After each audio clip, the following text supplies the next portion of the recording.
Bonjour à tous, voici aujourd'hui une histoire pleine de morale. L'éducation, c'est le don. L'homme ne peut donner que ce qu'il a ancré en lui. À ce propos, voici une histoire que l'on raconte au sujet du Chafetz Chaim. Un jour, un couple se rendit chez le Chafetz Chaim afin de lui demander une bénédiction pour leur fils, âgé de tout juste 1 mois, pour qu'il soit un tzaddik.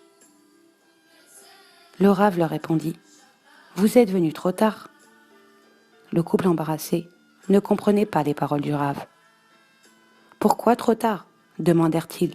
« Notre enfant n'a qu'1 mois ?» Et le Rav de leur répondre « Vous auriez dû venir il y a 20 ans, afin que je vous guide et vous bénisse, afin que vous soyez des tzadikim. » De nouveau, le couple ne comprenait pas les paroles du sage. Mais il y a 20 ans, nous n'étions encore que des enfants qui ne pensaient même pas au mariage, et encore moins aux enfants. L'explication du Chafetz Chaim ressemble à ce que nous avions dit plus haut. L'éducation, c'est le don. Il leur dit, si vous-même ne possédez pas la crainte du ciel, d'où votre enfant recevra-t-il sa crainte du ciel? Comment voulez-vous donner quelque chose que vous ne possédez pas?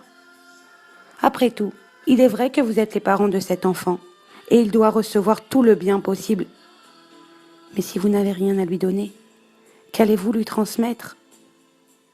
C'est pour cela que si vous étiez venu il y a 20 ans, je vous aurais donné une bénédiction pour que pendant toutes ces années, vous vous soyez remplis de crainte du ciel et de bonnes habitudes.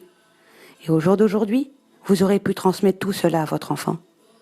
Mais à présent que vous êtes là, quelle bénédiction donner? Le Chafetz Chaim les rassura immédiatement et continua. Ne vous inquiétez pas, même aujourd'hui, il n'est pas trop tard. J'ai simplement voulu que vous compreniez le message fondamental de mes paroles. Si à partir d'aujourd'hui, vous vous engagez à travailler sur vous-même et que vous commencez à acquérir une véritable crainte du ciel et à parfaire vos traits de caractère, vous bénéficierez d'une double bénédiction, non seulement pour vous, mais aussi pour vos enfants et pour toutes les générations à venir. Mais si vous ne comprenez toujours pas ce que j'essaie de vous dire et que vous ne fournissez pas de travail personnel, vous serez doublement perdant. Vous resterez vide et votre fils ne pourra pas devenir un tzaddik comme vous le souhaitez. De cette parabole découle un principe immuable en matière d'éducation. Le parent doit avant toute chose s'éduquer lui-même, afin que toute confrontation à une difficulté ou problème rencontré dans l'éducation de l'enfant lui signale que lui-même doit s'arrêter et s'examiner. Il doit réfléchir à ce qui ne va pas chez lui et non pas ce qui ne va pas chez l'enfant.